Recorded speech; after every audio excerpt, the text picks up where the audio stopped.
All right. Good morning, Kathy. Happy anniversary. Good morning, Chris. Happy anniversary to you as well. Today is PetAbility's 3-year anniversary. 3 years, over 80 shows, over 16,000 downloads. I couldn't be more excited. When we started this, we didn't even know what a podcast was. We've come a And long way, now, my friend. right. And now we're helping animals everywhere. So happy anniversary to you too, Chris. Yes. And today we are going to try something a little bit new. We're going to sort of do something different than our normal forum.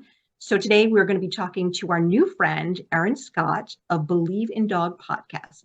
Now, Erin reached out to us just recently to tell us about the dog health journal that she created to help owners have better vet experiences, to document their pets' changes in behavior, document things like water intake, food intake, diet, and scheduling your medications and your supplements, all to make this a better experience with your veterinarian, to better communicate with your veterinarian. And we thought it was brilliant. So we mentioned it in a show that we just did recently, because about 2 weeks ago, we did a show called Vet Visit Prep and Pointers. And so we mentioned Erin's dog journal in that show because we thought it was an awesome idea. And so we asked Erin to come on the show to tell us a little bit more about the dog health journal.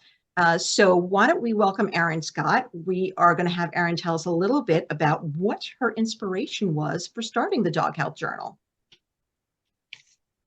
Well, thank you so much for having me, and I'm very excited that I get to celebrate your 3-year anniversary with you. Thank you. And I know what a labor of love these things are, so congratulations. And Erin, you don't know us very well, but Kathy and I do act like an old married couple a lot of the time. So it's fitting. It's true. Perfect. Yeah, so I'm really excited to talk to you about the Dog Health Journal. This was sort of a combination of things and how it all came together. And during the COVID quarantine, my dog Penny was having a health crisis, and we were trying all these different things, these different herbs, different medications, and I was looking for a way to kind of track everything that we were doing. And it was like I couldn't find exactly what I was looking for, so I'm like, okay, I'll just throw something together, in Canva, and I'll use it that way. And when I brought my notes, the early journal version, to my vet appointment, she was like, "Oh my God, I love this! I wish all of my patients were doing this. Like, you have to sell this. You have to, make a way for everybody to have access to this." So I did hire a graphic designer to make it a little better than what I came up with in Canva. But I started putting together some notes for pet parents of just kind of all the things that I feel like I've learned the hard way in my almost 20 years now of being a dog mom. And so what's interesting is through my volunteer work here in Baltimore with the organization Be More Dog, which I just became elected president of. Congratulations to you. Over the last 12 years, we've been doing these free pop-up veterinary clinics in under-resourced neighborhoods throughout Baltimore. And so we'll put like this big event on, we'll have a vet, free leashes and collars and nail trims and grooming and things that people don't have resources or access to easily in certain neighborhoods in Baltimore. So through my volunteer experience, I've worked as like a veterinary assistant, and I've learned how to, draw up vaccines and do all these different things that are not part of like my day job world at all. So I've been a part of 2,500 vet consults over the last 12 years. And I started to realize like people don't always know what information their vet needs. The vet doesn't always know how to like draw the information out of them. I've had personal veterinarians who don't always have the best bedside manner, maybe. And so I started realizing there's kind of this like disconnect sometimes. And sometimes, that disconnect, if your vet doesn't have all the information that they need, they can't get the right diagnosis for your dog, and your dog might be suffering with something, or you might be going to the vet numerous times when, if everybody had had the information the first time, you wouldn't have had to pay for 4 more appointments or things like that. So my goal with the Dog Health Journal is to help people figure out, what to look for in their dog, give them a way to track it, and give them a way to communicate it to their veterinarian. And this whole system actually saved my dog Penny's hearing, because when she was going through this health crisis, which was during the whole COVID lockdown thing, she was given an ear medication. It's the super common one that is prescribed every day, the drops that you put in your dog's ear. And I realized a couple days later, like she hadn't barked at the mailman when he came, because every day he would bang the, the mailbox right on the front of the house, and she totally slept right through it. And she, totally slept through me coming home, even though she was asleep, right near the front door. I mean, that was horrifying. I like dropped to my knees, like, what's wrong, with my dog? And that's when I realized she wasn't hearing me. And so I'm like looking at my notes, like, we just started an ear medication. She didn't hear me. And I contacted our vet immediately.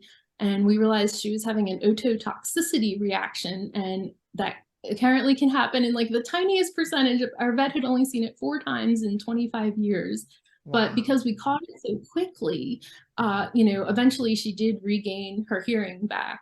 And so I feel like that's, some little bit of proof here that the system works when you're really paying attention to all of these things. Right. Brilliant. Yeah. Yeah. Erin, do you think you could share with our audience what the Dog Health Journal looks like? And maybe we could go over that a little bit. Yeah. Sure. So I'm going to do the share screen. And right now it's just available as a digital download. I'm hoping by June that I'll have it as a physical thing that you can order. It's taken much longer than I ever expected to get that done. But because I always joke, like, like I'm a woman of a certain age. I want like an analog thing that I can hold and write in, But if you do purchase the downloadable version, you can type right in it. You can save new files. It's like PDF fillable. So I hope that that's helpful for people. Yeah. Okay. So I'll do the share screen. So the first part is I give you like an e-booklet of the 12 changes to look for in your dog and report to your vet.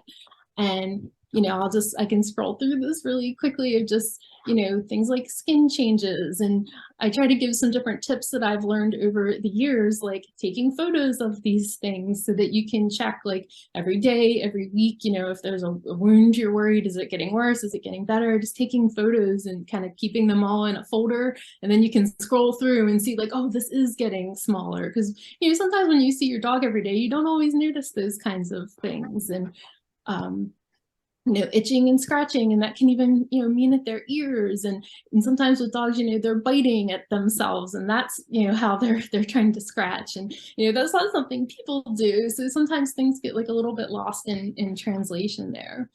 And I'll share with you what I think is the most important one is a change in your dog's routine. And what's so important about this is pet parents, our dogs can't tell us like, verbally, oh, I don't feel like chasing the ball today because my leg is sore, because my belly's sore, Right. So it's up to us, and our vet doesn't know our dog, we're the experts in our dog to know like that's different in them. And so I think that that's one of the things as pet parents, really thinking about, with my dog Penny, car rides were her favorite thing in the world. If she didn't want to go for a car ride, I knew something was terribly wrong. Right.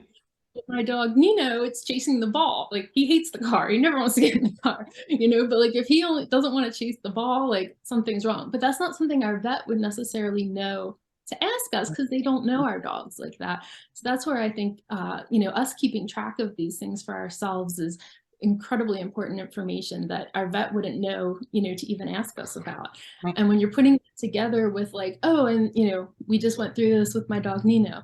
He wasn't chasing the ball as much. His nose was a little dry. He was having like sparse fur around his ears, and he had picked up some weight, and we realized he had a thyroid issue. And because I was able to kind of present all of these things all at the same time, they recognized right away what the problem was. We ran the right blood test, we got him on the right medicine. And so that's why I think it's so important to kind of be putting all of these things together for our vet. And so I hope that the rest of the journal will give you a way to do that. So I will pull up for you Erin, as you're doing that, I just want to say that you had sent the PDF to my partner in crime, Kathy, but I hadn't had the opportunity to download, see it, etc. It is visually stunning. So not only is it packed full of information, I am really impressed. I mean, this would be, I'm acting like your average, pet owner that, is seeing this for the first time. And wow, I think it's just such an excellent tool. And I know you're going to get in, to more detail, but my first impression is that I am very impressed. So congratulations. Yeah, it's beautiful. It really is. And just the whole idea of being able to just maximize that veterinary appointment with your vet and not have to go back 4 more times or call 3 more times. Or even if somebody has a question later on and if I saw you in the morning and you called me in the afternoon, I'd have to go and sort of think about that visit again. So from the veterinary professional side, this is really helpful. So these are the daily pages. And I like this especially for, when you're trying something new with your dog. You bought a different kind of food, your vet gave you a new medicine, you're trying a new, supplement you found online, a new joint supplement or something.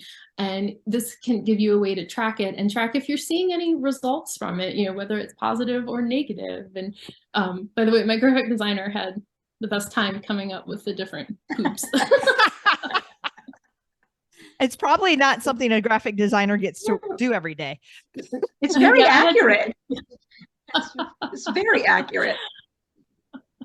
And then I give space for, your different daily notes. Like, did you take a walk today? Did you play ball today? Is there something you need to take like a photo of or a video of? One of the things that's happened to me numerous times, right, is, something's happened, they're limping, but it's intermittent. Of course, they're not going to do it when you get to the vet for them to evaluate. So taking that video and having a reminder to do that has been super duper helpful for me.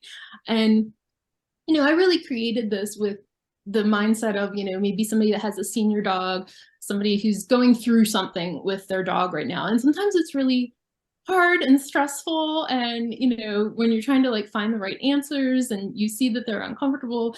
And so I tried to give space too for just like having a grateful moment of the day, because I just find, there's always something that they do that makes you laugh or is silly. And, I like just being able to write down, Nina was doing, belly rubs or had zoomies around the house or, just something that, to remind you. And sometimes when you're having like those rough times, I just feel like it's good to give you something to positive to focus on too. And I don't know, that's just kind of who I am as a person anyway. And so here we have our vet appointment pages, and I give you one whole page just to prepare, because sometimes it just takes those 5 minutes of our time to, get our head in the right space, make sure we're being thorough, and you can even write questions down as you go along before your appointment. That's something that I did when we noticed Nina's nose was getting dry. Like, I wrote that down before I had even scheduled the vet appointment because I didn't want to forget to ask that question. But I try to give you space here, to record, what office you're going to. Sometimes there's these vet offices where you might see a different veterinarian every time, and I try to always keep track of like who I'm seeing and when. This important space, that's for, do I need to fast them for blood work? Do I need to remember to bring a poop sample or a pee sample or, something that I have to remember on my end? And then, we have our questions for the vet. Our current medications and supplements, sometimes it's like I've done this more times than I care to admit, where I'm driving home from the vet and all of a sudden I'm like, oh, I forgot to ask them to refill this. And, now I gotta, call them, figure out a time I can get back over there. So I try to always write down everything that I'm giving my dog, whether it's something I need refilled or not, because, you might find a joint supplement on Amazon or something, and your vet might not know that, you're giving them that. And so I think it's important to write down all of the different things that you're doing for your dog. And again, if it is one of those places where you're seeing a different vet every time, they might not know the other things that your dog has been prescribed or what your dog's regimen is. If, maybe it's a new vet to the practice. I've had all of these things happen to me recently. And then, do I have a photo or a video or something that I want to show them as part of their physical or behavioral updates? I've had this happen where my dog is limping intermittently. Of course, they're not going to be limping when I take them to the vet. So it's very helpful to have, a video to show them of them, walking down the hallway of the house after they got up from a nap, and, try to train myself to record these things so that I have them. And then, give you plenty of space to, write down what the vet says. And I have a little tip that'll be coming out when I have the print version. It's not in the PDF version yet, but you can record voice notes on your phone pretty easily. Mm-hmm. And I will ask my vet, is it okay if I record this appointment? Because they're talking really fast, they're going through so many different things, you're trying to hold the leash, you're trying to do all these things, write down, I'm trying to write down what they're saying. And so sometimes I'll just record, my interaction with them so I can write this part afterwards. And my husband, it's like, if my husband has to take the dog to the vet for some reason, he never knows what's going on. So I'm like, please just record what they say. Right. I can't believe how... I'm sorry, Erin. Again, I'm interrupting. I can't believe how well this aligns with our podcast. This is many of the things that we discussed. And, it's like this collaboration was meant to be. It's amazing that, we're actually recommending the same things and such. So it must be a common issue, right? So, I just think that this tool will help so many pet owners out there.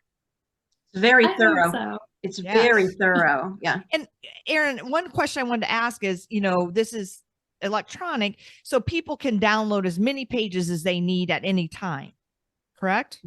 Correct. You can save it right on your computer. You can type into the PDF if you like to do that. You can print it out and write on it. You can print it out when you need it. With the daily pages, one other thing that we've used that for, right, is if we have a pet sitter coming in and, I can leave, this is what they get for each meal, it gives them space to write, notes back to me. So that's something like, maybe you just need it every once in a while, your dog's pretty healthy, but, it's print as you need it, save it on your computer as you need it. And then I'll have the print version coming out for when you want to, really be keeping track of things every day. Yeah, I'm old school too. I like the physical paper. Yeah. Erin, can you tell us what's the cost for the digital, the PDF? Sure, it's $13 for this bundle. Or if you just want to buy one piece or the other piece, like if you just want the vet visit pages, that's $7. If you just want the daily pages, that's $7, and then it's $13 to get the bundle, where you also get the ebook with it also of the 12 changes.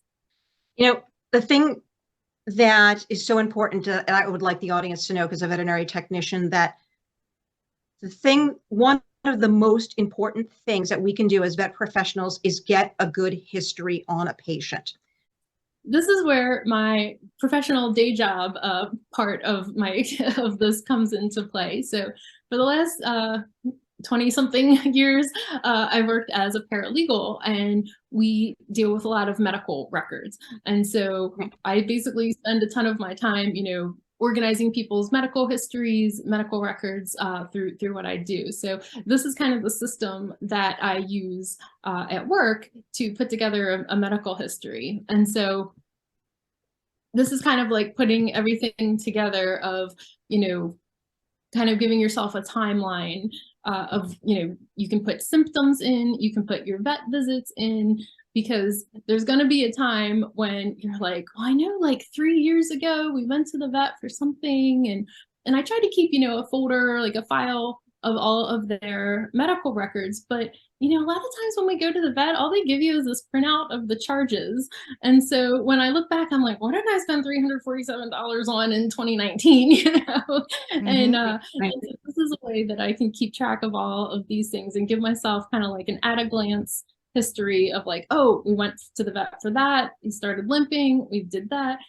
So this is my chart for that. And then I also give you a link here if you want to make your own like Google spreadsheet, because that's how I keep it for myself. So you can either fill it in right on here, or you can create your own like Google spreadsheet and just type it in there and keep your notes in there. Erin, and to your point, time is such a tricky thing. You know, when I get asked, so, when are your pets vaccines due? And I'm like, or when did they see the cardiologist? I'm like, it was last year. And then I actually looked back and it was 3 years ago, so yes, keeping an accurate timeline. Matt gets Cytopoint, and I went in to get another injection. The vet's like, well, when's the last time you had it? And I was like, Thanksgiving. This would have been perfect to write those things down in there. And I can't even tell you how important it is on our end as veterinary professionals to get a good, thorough history on a pet. We could predict so many things about how the dog is feeling and how the dog is doing and what's trending in this dog's health. And the thing about that that's so important is if I can catch something before it becomes a thing, the treatment for your pet is going to be so much better. The outcome could be so much better if I have a good, thorough history. I see that something's happening and I can get on it immediately.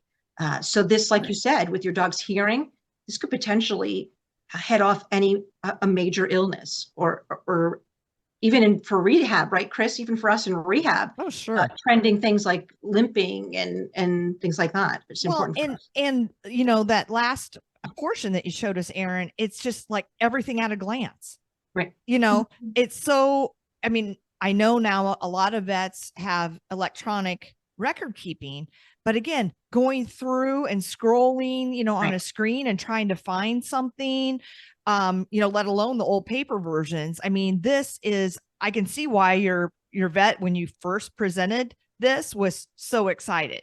I mean, it's a win-win. It's a win, number one, for the pet that everyone, is caring for, both the veterinary community and team and the pet owner, but also a win for the owner and a win for the veterinary team. I mean, this is fantastic. That's my goal.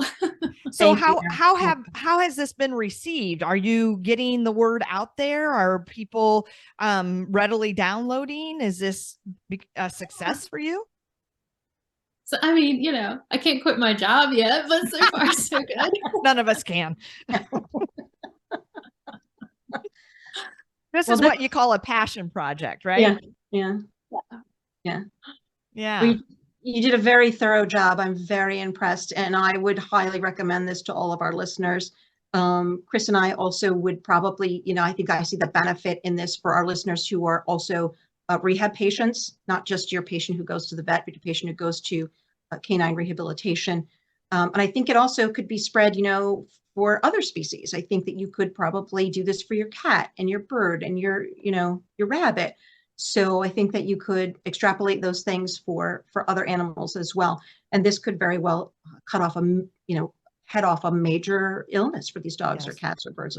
So you've done a good job. You probably saved some lives too. And you saved some hearing in your dog too. So and not only for the pets that we work with and know, Kathy, and of course, we're going to continue to spread the word through PetAbility podcast, but I want to bring it to my veterinarian. And then hopefully she will tell her clients about it, because her practice is very complex. A lot of dogs with multiple medical issues, a lot of elderly dogs, and so forth. And I think, again, this could just be really helpful for everyone involved. So I'm definitely going to do that. And if everyone listening to this, watching this right now, does that with your own veterinarian, I think this could be change, a big change for everyone that loves our dogs. So Erin, can you tell people where they can find you, where they can find your podcast, and how to download the Dog Health Journal? Sure. So erinthedogmom.com will take you to quick links to everything. But the journal, I actually do 2 podcasts because I'm a crazy person. You're one of our people. But I do the Believe in Dog podcast, which is like really in-depth, kind of one-on-one about like what's something your dog inspired you to do in your life. You know, it might be write a book or start a nonprofit organization. I've had all kinds of different work conversations. And then I actually partner with Kimberly Gauthier, who has a huge blog called Keep the Tail Wagging. And we do a podcast together called The Alternative Dog Moms, where we kind of geek out on different health topics like acupuncture and chiropractic and CBD and all these different things that we're doing for our dogs. And so we just started doing that one last year. So it's been a lot of fun. But you can get everything at erinthedogmom.com. It should be real easy to find what you're looking for. And Erin, when we came on, I got a glimpse of your t-shirt. Can you back up a little bit so everyone can see your t-shirt? Yay! Yes. Dog mom for life. It's my favorite t-shirt. And I have to tell you, I didn't even know I liked dogs until I was 25. It was all my husband's idea to get a dog. I didn't know about this. I didn't grow up with any kind of pets. Wow. And it changed my life. See, there's hope for everyone. It changed your life. Life changing for 20 sure. years later, here we are. Well, thank you, Erin. Thank you very much. Thank you so much, Erin. It's been a pleasure. Thank you. Yeah, thank you for your kind words, and I'm glad we got to do this. Thanks.